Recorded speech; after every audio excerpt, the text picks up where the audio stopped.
What up? Welcome to Sportsman Coast to Coast once again. Today we got New York NFL action. That's right, we're talking Giants and Jets. And specifically, the number 2 and number 3 draft picks by the Giants and the Jets, respectively. If you don't know them already, Sam Darnold, USC quarterback for the New York Jets, and Saquon Barkley, Penn State running back for the Giants. These two were two of the most highly touted running backs in the 2018 NFL Draft, and both of them went to big city New York. While both of them are sure to be great players and will help their respective team tremendously, one of them was a mistake, and one of them was an absolutely lucky break for one team. So let's get going. First off, last year the Giants were a mess. They were 3-13, they could have been worse. But this offseason, the Giants have been putting everything together for a hopeful one last couple of years run, maybe probably a 2 or 3 year thing with Eli Manning before his legs give out permanently. And in doing this, one of the players that they picked up was Saquon Barkley. They also poached Tom Brady's left tackle, Nate Solder. They locked up Odell Beckham and made him the highest paid wide receiver in the NFL.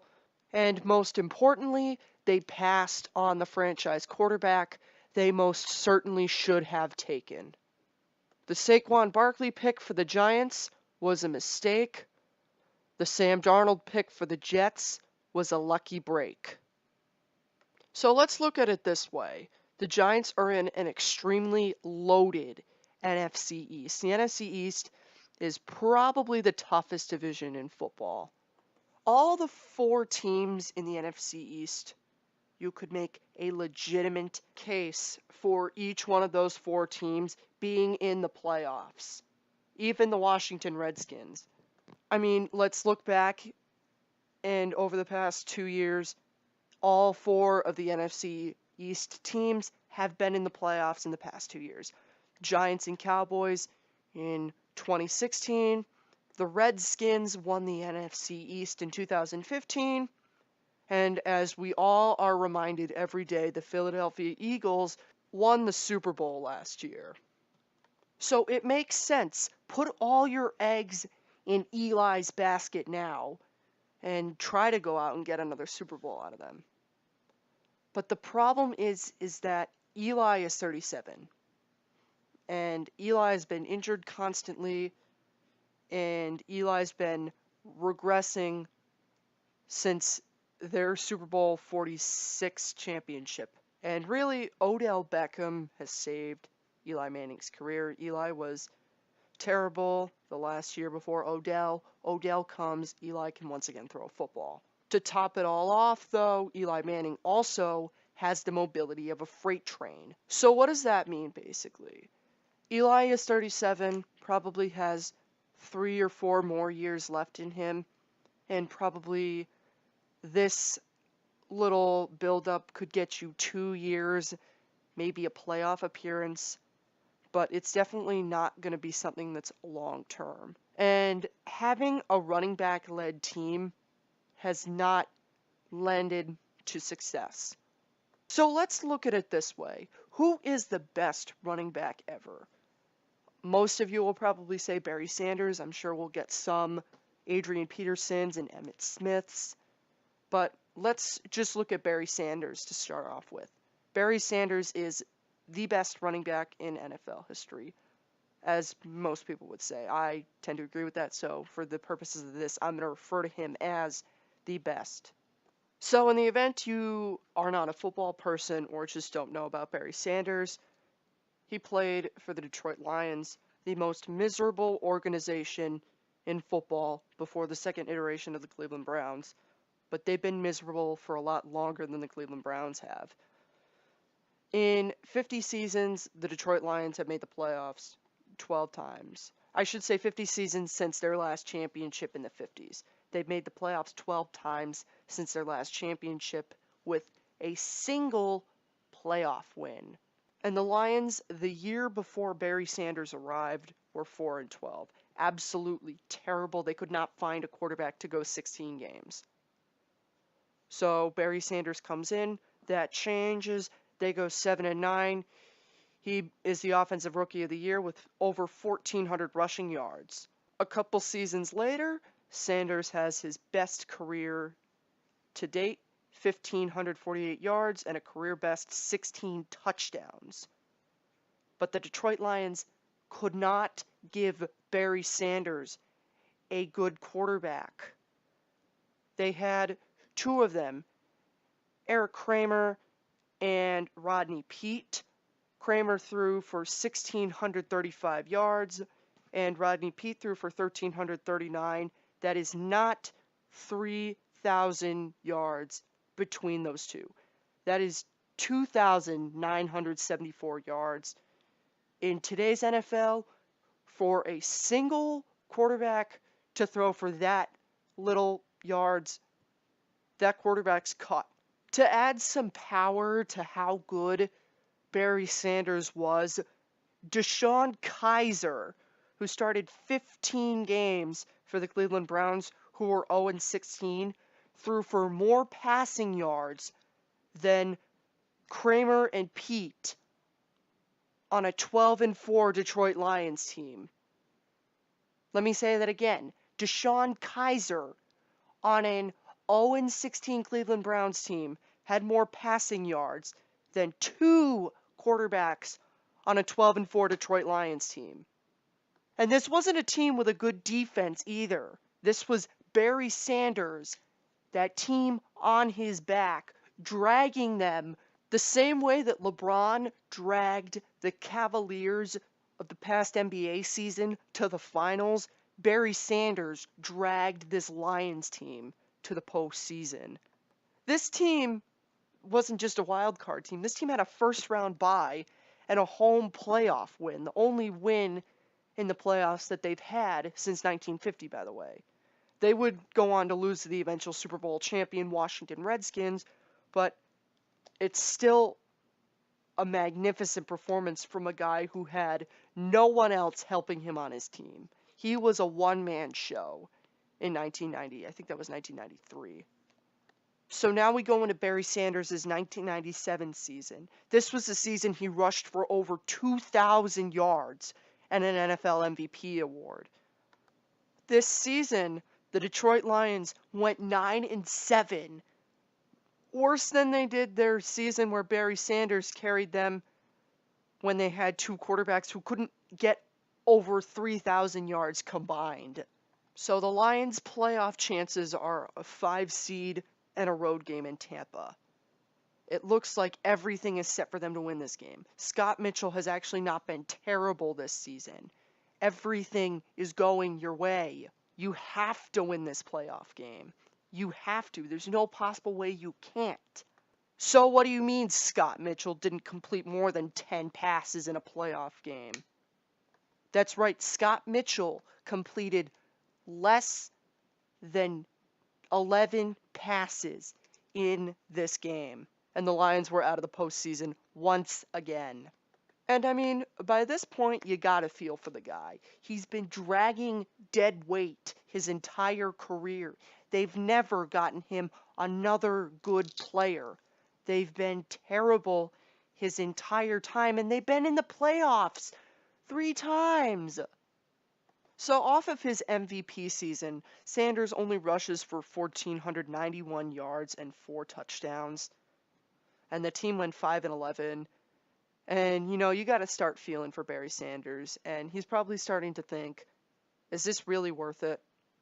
Is it really worth dragging this dead team to mediocrity and wild card games that our quarterbacks can't throw in? So he's entering his age 30 season. Definitely not in the heart of his prime, but just a year earlier he rushed for over 2,000 yards. So you're thinking, Barry Sanders has a couple of great years left in him. Maybe we can get another 1 or 2 playoff appearances out of him before he does decide to hang it up. Nope. The end of this season, the 1998 season, Barry Sanders announces his retirement from the NFL. And with it go the Detroit Lions hopes and dreams. And let's just look at that for a second. Look at the landscape of the NFL in 1998. Could you really blame Barry Sanders? The guy's in a division with generational talent Brett Favre, who the Packers are consistently great every year. The other thing is the Minnesota Vikings, who had also been playoff teams before, went 15-1. The Lions were 5-11. Tampa Bay, which at this point the NFL hadn't had the realignment, so Tampa Bay was in the NFC Central. It was really weird, the old division alignments. Go look it up, 1998 NFL season, if you want to know what the actual teams were. But Tampa was a playoff team. Every team in that division was a playoff team except for Detroit. Correction, every team was better than the Lions except for the Bears. So you only have to think that this conversation went on in Barry Sanders' head with himself. I've carried this team my entire career. They don't have a quarterback who can throw. They're not going to get a quarterback who can throw. They're not going to get me a team that's going to win me a Super Bowl. I've got my MVP. I've got my money. I'm going to go to the Hall of Fame.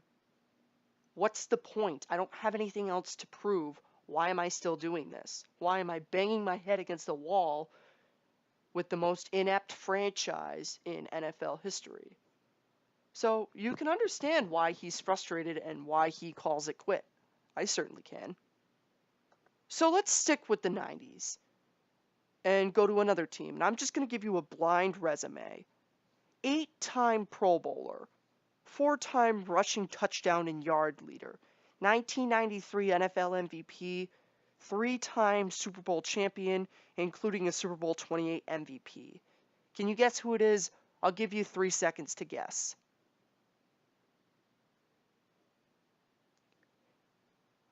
I don't know, maybe you've heard of him? Emmitt Smith played for the Cowboys. Yeah, I've heard of him too. Oh, and also, have you heard of another guy?